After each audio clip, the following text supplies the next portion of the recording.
اعوذ باللہ من الشیطان الرجیم بسم اللہ الرحمن الرحیم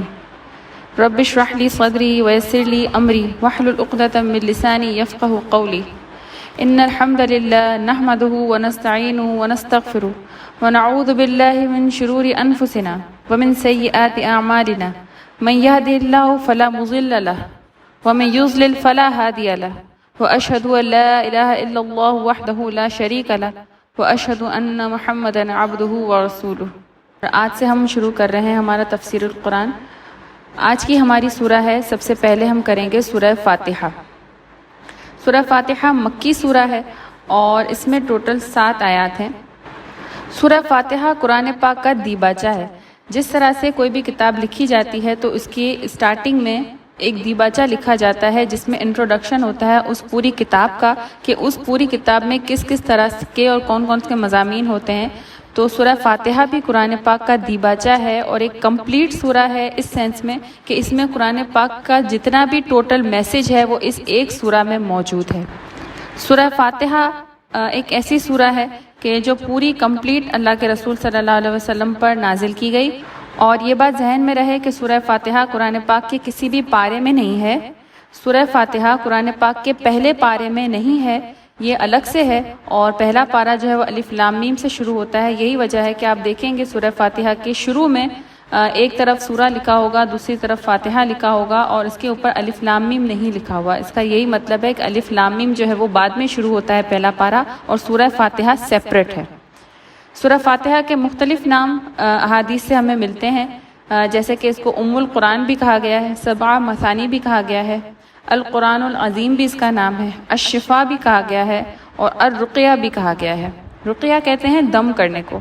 اور اللہ کے رسول صلی اللہ علیہ وسلم نے فرمایا کہ سورہ فاتحہ جو ہے وہ ایک مکمل اور کمپلیٹ دم ہے، اس سینس میں کہ اگر کوئی بیمار ہے تو آپ سورہ فاتحہ پڑھ کر دم کر سکتے ہیں، یا ویسے ہی اپنے بچوں کے لیے یا اپنے لیے کسی بھی چیز سے پناہ طلب کرنے کے لیے بھی سورہ فاتحہ کو دم کیا جا سکتا ہے۔ فاتحہ کا مطلب ہوتا ہے افتتاح یا ابتدا، تو اسی سے قرآن پاک کا افتتاح ہوتا ہے، اس لیے اس کو قرآن کے سٹارٹ میں رکھا گیا ہے۔ اس کے علاوہ اللہ کے رسول صلی اللہ علیہ وسلم نے فرمایا ہے، یہ صحیح بخاری اور صحیح مسلم دونوں کی متفقن علیہ حدیث ہے، کہ اس شخص کی نماز نہیں ہوتی ہے جس نے سورہ فاتحہ نہیں پڑھی۔ اس کے علاوہ ابو داؤد، ترمذی اور نسائی کی روایت ہے، ایک مرتبہ جو ہے وہ اللہ کے رسول صلی اللہ علیہ وسلم نماز فجر پڑھا رہے تھے صحابہ کرام کو، تو رسول اللہ صلی اللہ علیہ وسلم پر قرآن پاک کی قرأت بوجھل محسوس ہو رہی تھی۔ تو جب نماز ختم ہوئی تو اللہ کے رسول صلی اللہ علیہ وسلم نے صحابہ کرام سے پوچھا کہ آپ جو ہے وہ میرے ساتھ ساتھ قرآن پاک پڑھ رہے تھے؟ تو صحابہ کرام نے جواب دیا کہ جی ہم پڑھ رہے تھے۔ تو اللہ کے رسول نے فرمایا کہ تم ایسا مت کیا کرو، تم صرف سورہ فاتحہ پڑھا کرو، کیونکہ اس کے بغیر نماز نہیں ہوتی۔ اس کے علاوہ صحیح مسلم کی روایت ہے کہ حضرت ابو ہریرہ رضی اللہ تعالیٰ عنہ سے مروی ہے کہ نبی پاک صلی اللہ علیہ وسلم نے فرمایا کہ جس نے بغیر فاتحہ کے نماز پڑھی اس کی نماز ناقص ہے۔ یہ آپ صلی اللہ علیہ وسلم نے 3 مرتبہ فرمایا۔ تو حضرت ابو ہریرہ رضی اللہ تعالیٰ عنہ نے عرض کیا کہ ہم امام کے پیچھے ہوتے ہیں، اس وقت ہم کیا کریں؟ تو اللہ کے رسول نے فرمایا کہ تم امام کے پیچھے سورہ فاتحہ اپنے جی میں پڑھ لیا کرو۔ سورہ فاتحہ بیسیکلی جو ہے وہ 2 پورشنز میں موجود ہے۔ اس کا جو پہلا پارٹ ہے الحمدللہ رب العالمین سے لے کر اور ایاک نعبد و ایاک نستعین، یہ ہے اللہ تعالیٰ کی تعریف، اور اہدنا الصراط المستقیم سے لے کر آخر تک جو ہے وہ ہے دعا۔ تو یہ ایک کمپلیٹ سورہ ہے اس سینس میں کہ ہم کس طرح سے اللہ تعالیٰ سے دعا کریں، اور اس سورہ کے ذریعے اللہ تعالیٰ نے ہمیں یہ بھی گائیڈ کیا ہے کہ ویسے نارملی بھی جب آپ دعا کریں تو آپ کا طریقہ کار یہی ہونا چاہیے کہ سب سے پہلے آپ اللہ تعالیٰ کی تعریف و تسبیح کریں، اور اس کے بعد آپ اللہ تعالیٰ سے دعا مانگیں۔ تو اب ہم اس سورہ کی تفسیر شروع کرتے ہیں، اور اس میں اللہ تعالیٰ سب سے پہلے فرماتے ہیں الحمدللہ رب العالمین، سب تعریف اللہ کے لیے ہے جو تمام جہانوں کا پالنے والا ہے۔ اس سورہ کی ایک ایک آیت جو ہے وہ اتنی کمپلیٹ اور جامع ہے کہ اس میں پورے قرآن پاک کا جو مرکزی خیال ہے وہ اس ایک سورہ میں کور کیا گیا ہے۔ تمام تعریف اللہ کے لیے ہے جو تمام جہانوں کا پالنے والا ہے۔ اب اس دنیا میں، اس یونیورس میں اللہ تعالیٰ نے بے شمار جہان بنائے ہیں،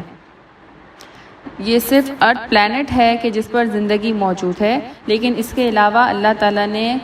لاکھوں کروڑوں کی تعداد میں گیلیکسیز بنائی ہیں، کہکشاں بنائی ہیں، اور اس میں کتنے سیارے ہیں، کتنے ستارے ہیں اور کتنے زیادہ سورج ہیں، تو ان سب کو پالنے والا، ان سب کو بنانے والا، ان سب کو مینٹین رکھنے والا، اور اس کے اندر جتنی بھی مخلوقات ہیں،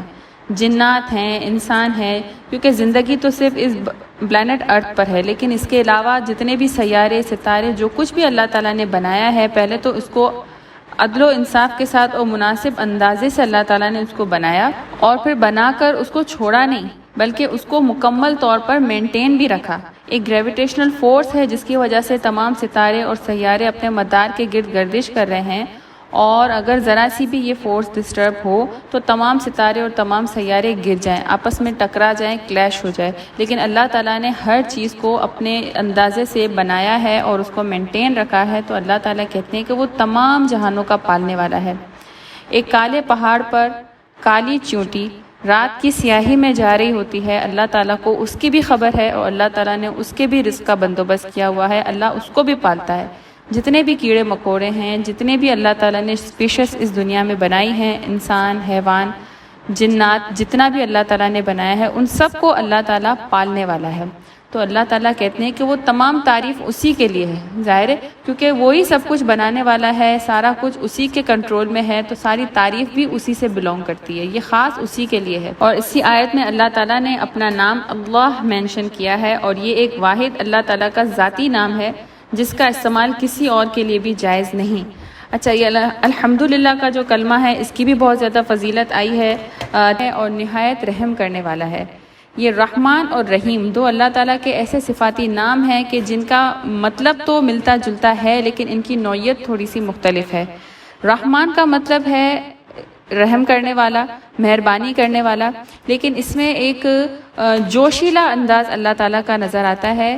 جس طرح سے سمندر ہوتا ہے اور اس کی موجیں جس طرح ٹھاٹھے مارتی ہیں، اللہ تعالیٰ کی رحمت کا جو بیان ہے وہ اللہ تعالیٰ کے اس نام میں ہے رحمان، یعنی کہ اللہ تعالیٰ کی رحمت اس قدر جوش میں ہوتی ہے اور ٹھاٹھے مار رہی ہوتی ہے۔ تو یہ اللہ تعالیٰ نے اسپیشلی یہ نام زیادہ تر اپنا آخرت کے لیے استعمال کیا ہے قرآن پاک میں۔ اور رحیم جو ہے اس کا مطلب بھی یہی ہے، مہربانی کرنے والا، رحم کرنے والا، لیکن اس کا مطلب ہے کہ ایک مستقل انداز پہ جس طرح سے دریا بہتا ہے اور اس میں کوئی جوش یا کوئی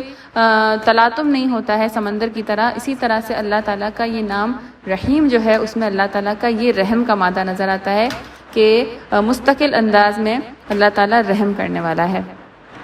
مالک یوم الدین، یعنی بدلے کے دن کا یا قیامت کے دن کا مالک، یہ اللہ تعالیٰ کی ایک ایسی صفت ہے کہ یہ ایک اتھارٹی، یہ اختیار اللہ تعالیٰ نے کمپلیٹلی اپنے ہاتھ میں رکھا ہے۔ اور قرآن پاک کی زیادہ تر جتنی بھی جو مکی سورہ ہیں اور جن میں اللہ تعالیٰ نے عقیدہ آخرت کو بہت ہی زیادہ ڈیپتھ میں بیان کیا ہے، وہاں اللہ تعالیٰ یہ چیز بہت زیادہ کلیئر اللہ نے بیان کی ہے کہ بدلے کے دن کا مالک اور ایک کمپلیٹ اتھارٹی جو ہے وہ اللہ تعالیٰ کے اختیار میں ہے۔ جیسے کہ سورہ مومن کی آیت میں اللہ تعالیٰ فرماتے ہیں کہ لمن الملک اليوم للہ الواحد القہار، یعنی جب قیامت کی ہولناکیاں ہو جائیں گی، جب سور پھونکا جائے گا اور تمام جتنے بھی لیونگ تھنگز ہیں وہ سارے فوت ہو جائیں گے اور صرف واحد اللہ تعالیٰ کی ذات باقی ہوگی، تو اللہ تعالیٰ یہ فرمائے گا اور اپنی بادشاہت کو منوانے کے لیے اللہ تعالیٰ یہ کہیں گے کہ آج کے دن کس کی بادشاہت ہے، لمن الملک اليوم، اور پھر خود ہی اس کا جواب دیں گے کہ للہ الواحد القہار، ایک واحد اور قہار کی زبردست پکڑنے والے کی آج بادشاہت ہے۔ اس کے علاوہ سورہ انفطار میں اللہ تعالیٰ فرماتے ہیں کہ اس دن کوئی ہستی کسی کے لیے کوئی اختیار نہیں رکھے گی، سارا معاملہ اللہ کے ہاتھ میں ہوگا، یعنی کہ جتنے بھی انبیاء ہیں، جتنے بھی اولیاء ہیں، حضرت آدم علیہ السلام سے لے کر اور قیامت تک جتنے بھی لوگ ہیں، وہ سب اللہ تعالیٰ کے محتاج ہوں گے، اور اس دن اتھارٹی جو سپر پاور ہے، جو اختیار ہے، وہ مکمل طور پر اللہ کے ہاتھ میں ہوگا۔ اور اس چیز کو مکی قرآن میں اللہ تعالیٰ نے بہت زیادہ گہرائی میں بیان کیا ہے کہ یہ بدلے کے دن کا مالک جو ہے وہ اللہ تعالیٰ ہے، اور اس دن جس نے بھی جو کام کیے ہیں اللہ تعالیٰ اس کو اس کا بدلہ دے گا، جس نے بھی نیک اعمال کیے ہیں ان کو ان کا بدلہ دیا جائے گا، جس نے بھی برے اعمال کیے ہیں اللہ تعالیٰ اس کو اس کی سزا دے گا۔ اور اللہ تعالیٰ متعدد جگہ پہ قرآن پاک میں کہہ رہے ہیں کہ جنہوں نے اچھے اعمال کیے ہیں ان کو اور جنہوں نے برے اعمال کیے ہیں دونوں کا ایک جیسا فیصلہ اللہ تعالیٰ نہیں کریں گے، کیونکہ اللہ ظلم نہیں کرتے۔ تو جنہوں نے بھی نیک اعمال کیے ہیں ایمان لانے کے بعد ان کو اچھا بدلہ ملے گا، اور اس دن کے بدلے کا مالک صرف اور صرف اللہ ہے، اس دن کا اختیار صرف اسی کے ہاتھ میں ہے اور وہاں پر کسی کی بھی نہیں چلے گی۔ ایاک نعبد و ایاک نستعین، ہم صرف تیری ہی عبادت کرتے ہیں اور صرف تجھ ہی سے مدد چاہتے ہیں۔ یہ ایک کافی براڈ میننگ رکھتی ہے یہ ایک چھوٹی سی آیت کہ ہم صرف تیری ہی عبادت کرتے ہیں۔ اب عبادت یہ ہے، عبادت کی جو ڈیفینیشن ہے وہ اگر ہم کریں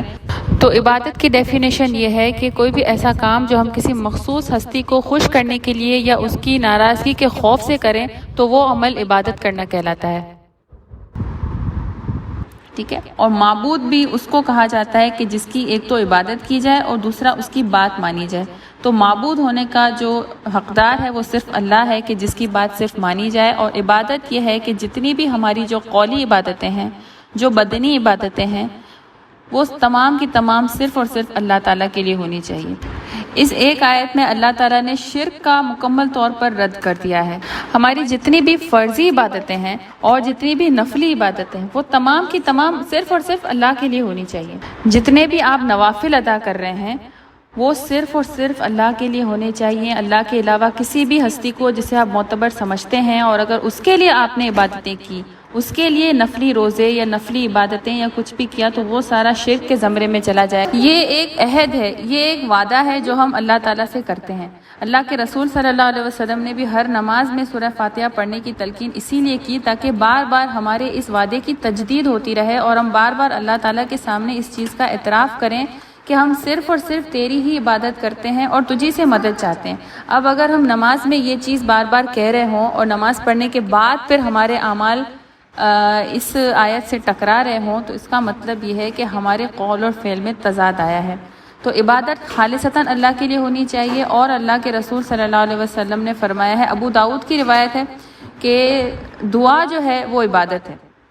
یعنی جب انسان کسی سے دعا کرتا ہے تو وہ بھی عبادت ہی شمار کی جاتی ہے، اور دعا بھی صرف اور صرف اللہ سے کرنی چاہیے۔ آپ کسی اور سے استعانت بھی حاصل نہیں کر سکتے، آپ اس سے مدد بھی نہیں مانگ سکتے۔ جن امداد کی اجازت ہے وہ یہ ہے کہ ظاہری اسباب میں آپ کسی کی بھی مدد طلب کر سکتے ہیں، کیونکہ یہ اللہ کے رسول صلی اللہ علیہ وسلم سے بھی ثابت ہے۔ اللہ کے رسول نے صحابہ کرام سے مدد لی ہے، صحابہ کرام نے آپس میں ایک دوسرے سے مدد لی ہے اور مدد کی بھی ہے، اور قرآن پاک میں بھی اللہ تعالیٰ نے فرمایا ہے کہ وَتَعَاوَنُوا عَلَى الْبِرِّ وَالتَّقْوَىٰ، کہ نیکی اور بھلائی کے کاموں میں، اچھے کاموں میں ایک دوسرے کی مدد کرو۔ تو اگر کوئی سامنے آپ کے بیٹھا ہے، کوئی موجود ہے، کوئی شخص آپ کے سامنے، اور آپ اس سے کہیں کہ میری ہیلپ کر دو، مجھے پانی پلا دو یا میرے لیے فلاں چیز لے آؤ، تو یہ چیز بالکل ٹھیک ہے۔ اگر آپ کسی مشکل میں پھنس گئے ہیں اور کوئی انسان آپ کے سامنے ہے اور اگر آپ اس کی ہیلپ لے رہے ہیں تو یہ چیز ٹھیک ہے۔ ظاہری اسباب میں ہیلپ دینا یہ اللہ کے رسول کی صحیح احادیث سے بھی ثابت ہے، اور اللہ تعالیٰ نے بھی ہمیں اس چیز کا حکم دیا۔ جیسا کہ سورہ صف میں حضرت عیسیٰ علیہ السلام نے بھی جب اپنے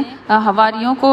اپنی طرف مخاطب کیا تو ان کو فرمایا تھا کہ اللہ کے دین کے لیے کون میرا مددگار ہوگا۔ تو ظاہری اسباب میں تو مدد لے سکتے ہیں آپ، لیکن غیب میں اگر آپ پکارتے ہیں تو وہ صرف اور صرف اللہ تعالیٰ کی ہستی ہونی چاہیے۔ کسی کو بھی آپ غیب میں نہیں پکار سکتے، اسپیشلی ان کو کہ جو فوت شدگان ہیں، کیونکہ آج کل کے دور میں یہی چیز دیکھی جا رہی ہے کہ لوگ فوت شدگان کو جو میلوں دور آپ سے میلوں دور وہ بھی قبروں کے اندر مدفون ہیں، اور ان کو اگر آپ مدد کے لیے غیب میں پکارتے ہیں تو یہ شرک ہو جائے گا، کیونکہ یہاں ہم نے اللہ تعالیٰ سے یہ عہد لیا ہے کہ ہم صرف تیری ہی عبادت کرتے ہیں اور تجھ ہی سے مدد چاہتے ہیں۔ تو ایک تو دعا کرنا بھی عبادت ہو گیا، اور پھر مدد چاہنا کہ غیب میں اگر ہم مدد چاہیں، کیونکہ کسی بھی قرآن پاک کی آیت میں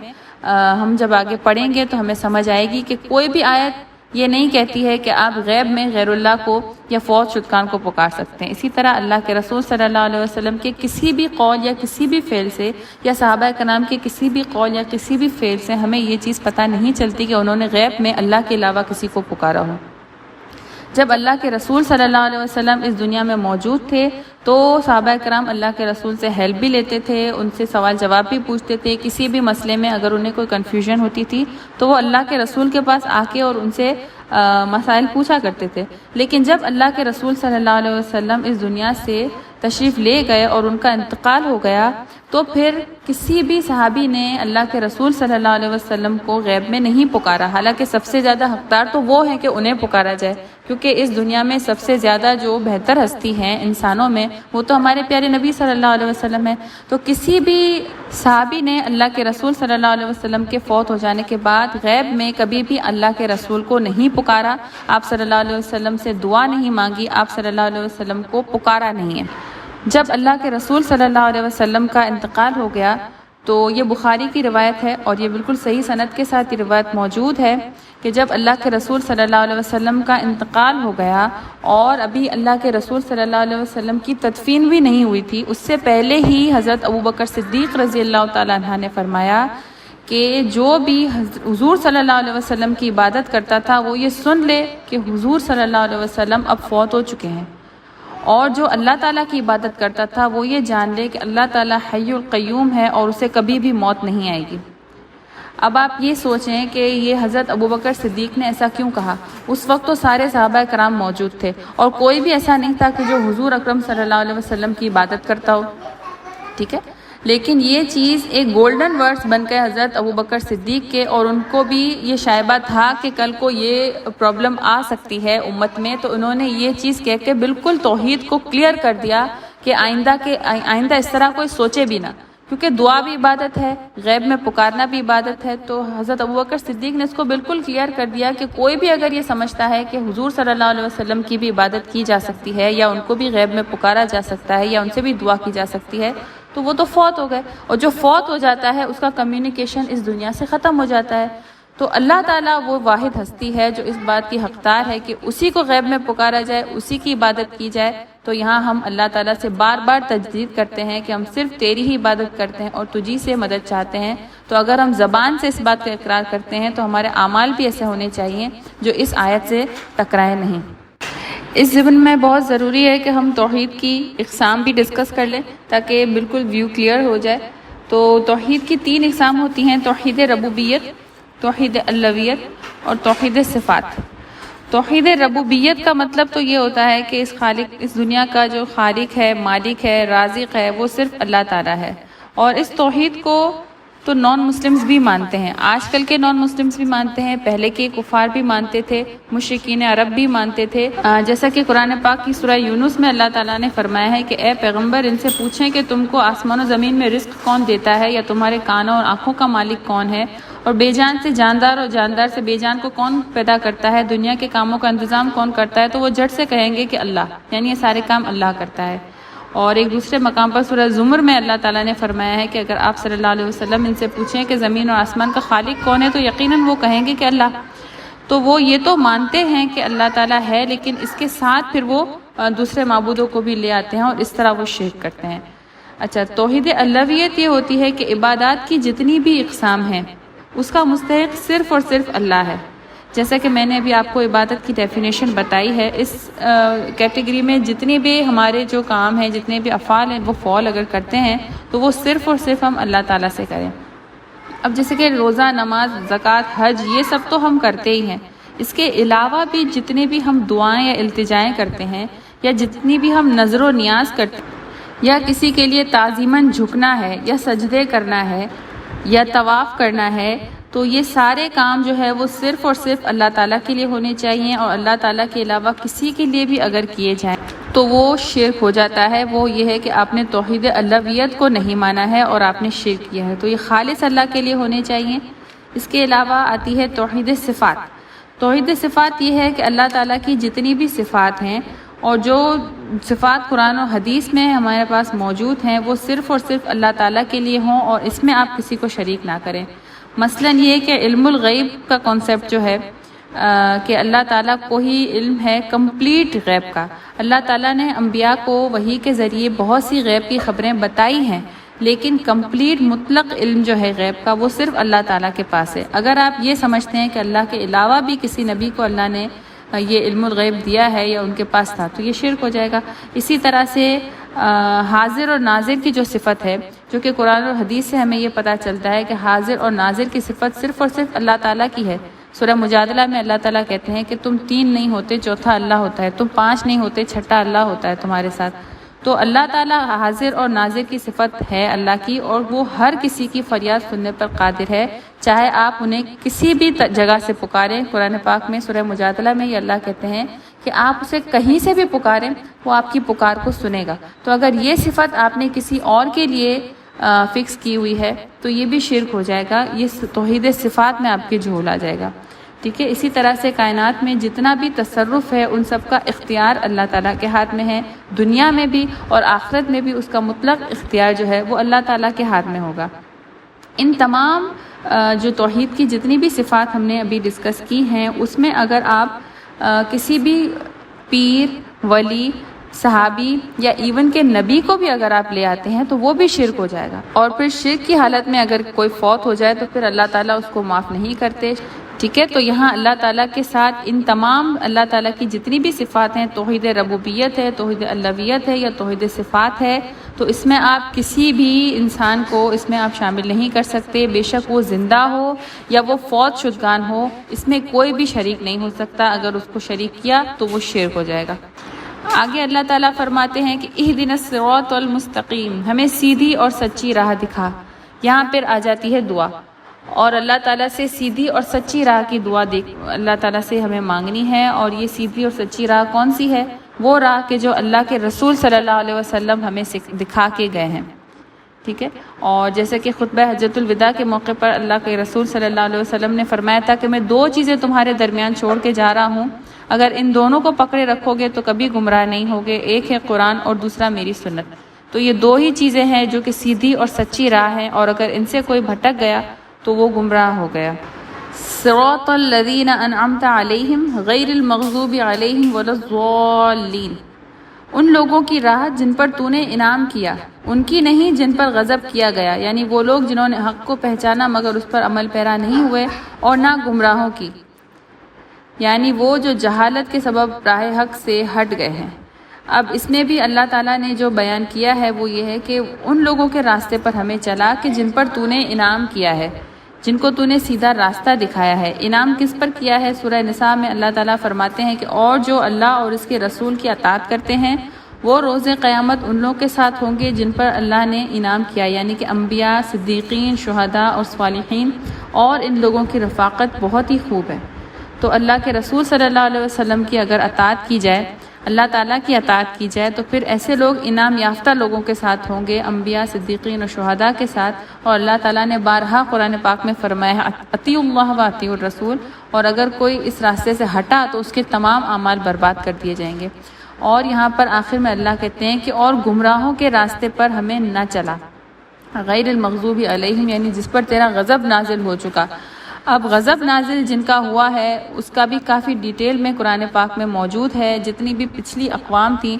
جنہوں نے اپنے انبیاء کی تکفیر کی تھی، حضرت ہود علیہ السلام کی قوم، حضرت نوح علیہ السلام کی قوم، حضرت صالح علیہ السلام کی قوم، حضرت شعیب علیہ السلام کی قوم، حضرت لوط علیہ السلام کی قوم، آل فرعون اور یہودی جن پر اللہ تعالیٰ نے اپنا غضب نازل کیا اور اللہ تعالیٰ نے ان کو ذلیل اور خوار کیا تھا. اگر ہم ہسٹری اٹھا کر دیکھیں تو ان کی راہ پر چلنے سے اور ان کی گمراہی سے دور رہنے کی ہمیں اس سورہ میں دعا مانگنے کی ترغیب دی گئی ہے. اور بہت سے مفسرین کرام کہتے ہیں کہ یہ مغضوبی علیہم جو ہے یہ اسپیشلی یہود و نصارہ کے لیے ہے یہ 2 لفظ، کیونکہ یہودیوں نے جب اللہ تعالیٰ نے ان کے ہاں کافی سارے انبیاء بھیجے، ایک پوری چین تھی ان کے لیے انبیاء کی، حضرت اسحاق علیہ السلام سے لے کر اور حضرت عیسیٰ علیہ السلام تک بہت سارے نبی اللہ تعالیٰ نے ان کی نسل میں بھیجے، لیکن انہوں نے بہت زیادہ تکذیب کی اور اللہ تعالیٰ کی کوئی ایک بات بھی نہیں مانی. بہت سے انبیاء انہوں نے قتل کر دیے، تو ان کو اللہ تعالیٰ کہتے ہیں کہ ان پر اللہ کا غضب نازل ہو چکا. ایک وہ اور ایک نصارہ بھی یہ تھے کہ حضرت عیسیٰ علیہ السلام کے محبت کے معاملے میں انہوں نے اتنا زیادہ غلو کیا کہ حضرت عیسیٰ علیہ السلام کو انہوں نے اللہ کا بیٹا قرار دے دیا. اور ایک فرقہ تو ہے وہ تو حضرت عیسیٰ علیہ السلام کو اللہ ہی کہتا ہے.